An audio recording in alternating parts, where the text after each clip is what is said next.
In 1991, at Harvard University, Professor Diana Eck's interest in the religious shifts in America led to the birth of the Pluralism Project. Has anyone heard of the Pluralism Project before? Oh gosh, okay, great. Okay, so the purpose was, quote, to investigate the changing landscape of American cities and to consider the implications of this more complex religious landscape for American public life. That was the idea. Professor Eck, along with students over the past 3 decades, has continued to research and work on this question of what it means to have America become more and more diverse. According to the Pew Research Center, we can identify 3 major waves of immigration to the United States. The first was between 1840 and 1889, and during that time, 14.3 million people immigrated to this country, most from Northern and Western Europe.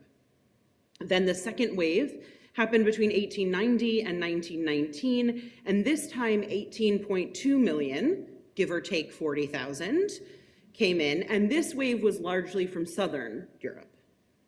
The final great wave has been occurring from 1965 until today, says the Pew Research Center, and has totaled 72 million.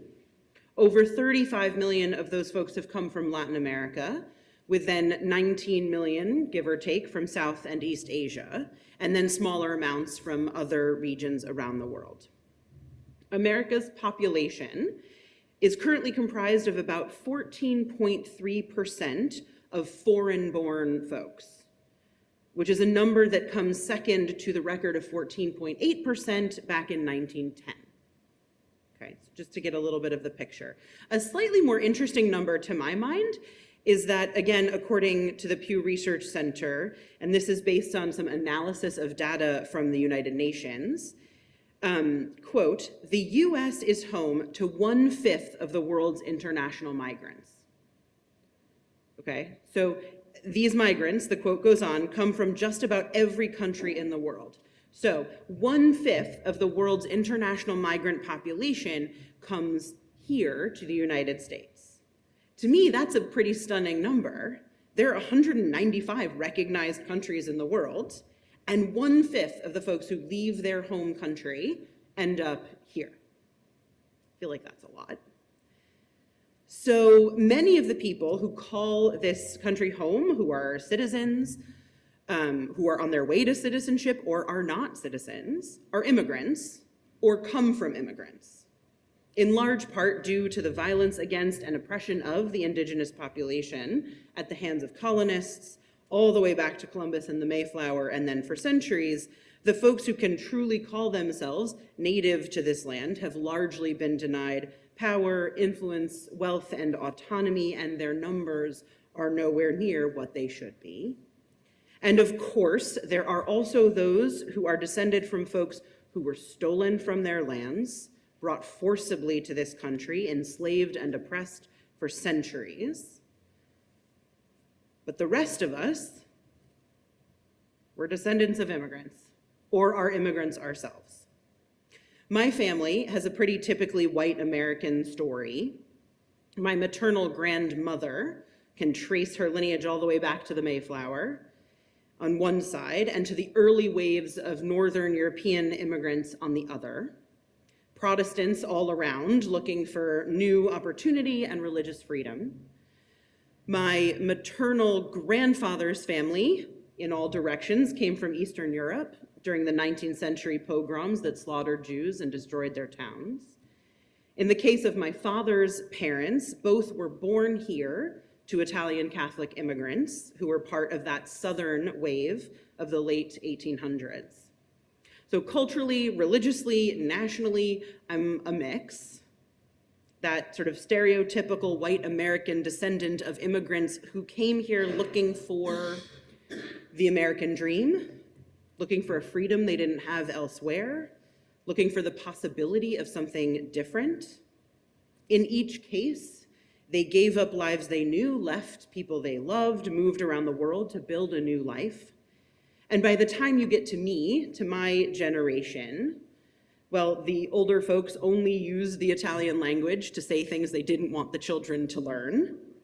My Italian grandmother made meatloaf more than she did pasta because she thought the children should be American, right? My Jewish grandfather married a Methodist and they raised their children Unitarian. Now, not every family is like mine, but in my family's history, especially from about the mid-1900s on, in many ways, assimilating seemed more important than hanging on to a sense of cultural and historical identity. Shared religion mattered less than shared politics or social views. And then I grew up in the time of the melting pot metaphor. Anyone? The melting pot metaphor of America? The idea that everybody just kind of gets in and we're all boiled in a stew. Then sometime in my youth, I really think this sort of shifted when I was in high school. Someone realized that maybe that wasn't the best way to go about things, just absorbing everything in, and that we should stop requiring folks to conform to some neutral and lowest common denominator of culture. And that instead we should allow, and I kid you not, this was the metaphor that I remember hearing after the melting pot, the salad bowl. Yes? Okay, good. Some people remember this. The idea, right, that you don't have to lose your unique flavor, right? You can be one ingredient in a salad that's going to be delicious, but you're still your one ingredient. I think more recently, maybe you've heard the mosaic analogy, right? Each individual tile beautiful on its own, unique, and then they come together to make something also unique and gorgeous. Over the 3 great waves of immigration, this country has seen so many different possible responses to change and increased diversity. And that question of what it means to exist in diversity is exactly what the Pluralism Project has been researching for the past 3 decades. What does it mean when 14.3% of the population is born elsewhere? What does it mean when our population is filled with folks who are descendants of immigrants? What does it mean when those of us whose immigration stories feel long ago forget that we are the descendants of immigrants?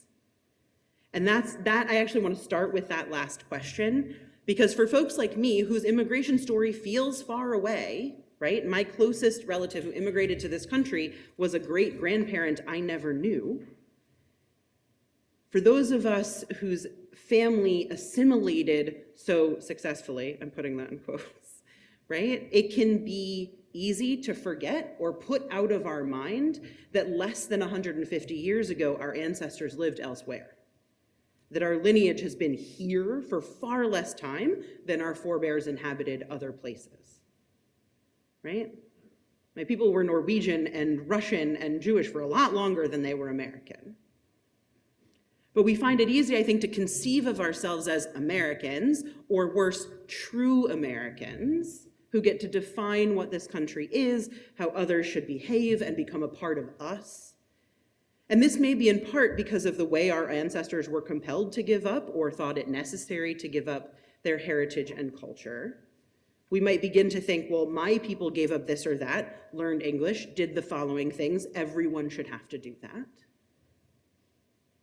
And that can reach past the melting pot into this idea of everyone has to have a singular set of things, right? Insisting on a monoculture, expecting a singular way of moving through the world. And it denies the right to and the beauty of diversity. This is assimilation at its worst, I guess I want to say. And it's one of the responses that can happen in the face of increasing diversity. Assimilation, the Pluralism Project says, quote, invited new immigrants to come, but to leave their differences and particularities behind as quickly as possible, right? Another possible response to immigration and the diversification of America is exclusion. The response, quote, to the tumultuous influx of cultural and religious diversity that seemed to threaten the very core of American civilization, the response was to close the door. And that's the response we see when we see folks calling for a wall or an end to asylum seeking, calling for deportation. Exclusionist policies and responses are taking to the extreme the idea that some group is in and some group is out, And the in-group gets to define who is American, who is not, who should be, who shouldn't, who belongs and who doesn't. But there's another way to respond beyond exclusion and assimilation, and that third way is this idea of pluralism. As the project out of Harvard describes it, there are 5 hallmarks of real pluralism. First, quote, pluralism is not the sheer fact of diversity alone, but is active engagement with that diversity. One can be an observer of diversity, one can celebrate diversity, one can be critical of it or threatened by it, but real pluralism requires participation and engagement. They write, the dynamic of pluralism is one of meeting, exchange, and two-way traffic. So it isn't enough that we are delighted by diversity, we have to actually engage with it. Meaning, we can't just brag that our town is religiously and culturally diverse if we only ever spend time with folks who are just like us.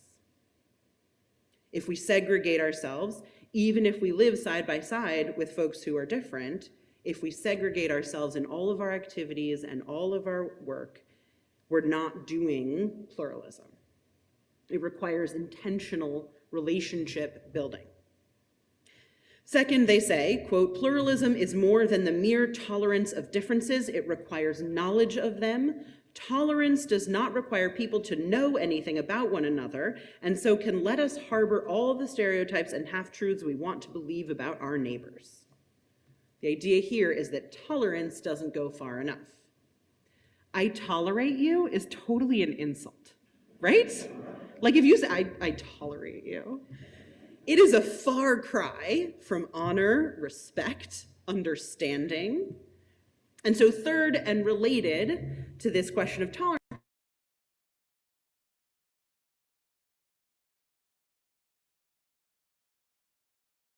real and different commitments, meaning folks get invited in their wholeness and we engage together in civil society. The fourth aspect that they identify is that pluralism, at least in this country, has its foundation in our constitutional right to difference. Meaning, we don't need to agree perfectly on all things. We don't need to become a monolith religiously or culturally, but we do owe to each other a mutual commitment to the project of shared society. Okay? The fifth and final thing they identify is that constructive dialogue and staying at the table is part of what it means to create a truly pluralistic society. So ultimately, in order to do pluralism, what they say is we have to seek true engagement with and knowledge about others. We have to commit to staying at the table, not with the goal of convincing one another to become all the same, but with the shared goal of diversity and pluralism. Now, the Pluralism Project, it's actually like a bit of a tongue twister to say. The Pluralism Project focuses largely on religious difference, how we create a religiously pluralistic society in this nation. But I think we can engage this question of pluralism beyond religion, using their wisdom. I think, in fact, that that is actually what the language of our newly stated values asks us to do. So a reminder that the stated value description goes like this. We celebrate that we are all sacred beings, diverse in culture, experience, and theology. We covenant to learn from one another in our free and responsible search for truth and meaning. We embrace our differences and commonalities with love, curiosity, and respect. Now, I do want to pause for a moment because I think there is one very important caveat that I think is conveyed by that word, responsible. So, not all things are to be tolerated, celebrated, honored, and respected, okay? Diversity of opinion when it comes to each individual's right to life and happiness and wholeness is not to be embraced. Meaning, we are not required to, indeed we should not, and you know I don't like to say should, but in this case I really do mean it, we should not even tolerate, let alone embrace and honor, views that involve racism, sexism, xenophobia, homophobia, transphobia, anti-Semitism, anti-Muslim sentiment. That list could go on, right? Any view that is itself irresponsible and oppressive, we are not called on to tolerate, right? This is an important, important caveat. For us to be responsible and moral humans, there are certain differences of opinion that actually, indeed, we are called to reject. We're not called to reject the person, right? We can approach the person, their life, and their views with a certain level of curiosity and respect for their unique humanity. But any view that denies another person their whole humanity is anathema to our shared values. And those are views that we should try to change, speak out against, deny at every opportunity. And I think anytime we make this call for pluralism and embracing all, we have to acknowledge that caveat.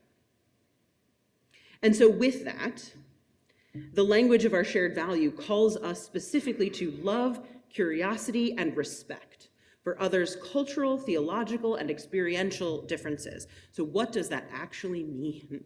Like, what does that look like? I think it starts with remembering that even when we think we know someone or share their views, it's important not to make assumptions, right?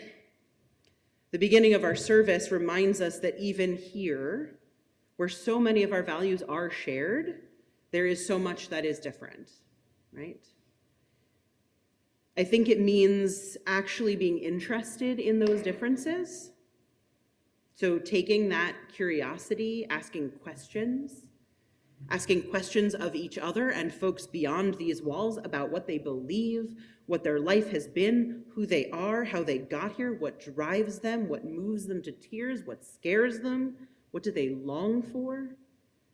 We're called to ask questions and then respect that their answer might be wildly different from our own. When we're curious, it can be wonderful, as long as that curiosity comes with a deep sense of appreciation and respect for the answers that meet our questions. As long as that curiosity comes with a willingness to believe another when they tell you what their life is. As long as that curiosity comes without derision attached. I think it's important, though, the call to love, curiosity, and respect is given in an order. Love, curiosity, respect. And I think actually the order matters, not to be like pedantic. But in that poem by Naomi Shihab Nye, she writes that the tradition was to feed and care for a traveler for 3 days before asking them anything. So like, don't go straight to curiosity, right? Don't go straight to an interrogation, right? Said differently, our first response to another human should be love, care, generosity. Our first response should be, come in and let me help you, before we're like, where'd you come from? Where are you going? What's your deal? Right? Come in, have a coffee. Let's just be together for a bit, right? Come share my food. Come sit at my table. It's enough that we share 99.9% of our DNA. The foundation of our celebration of diversity, our engagement with others, our commitment to pluralism, the ground of that is a deep belief in our shared humanity. The ground of that is our need for mutual care. The ground of our celebration of diversity and our seeking of pluralism, the ground of that is love.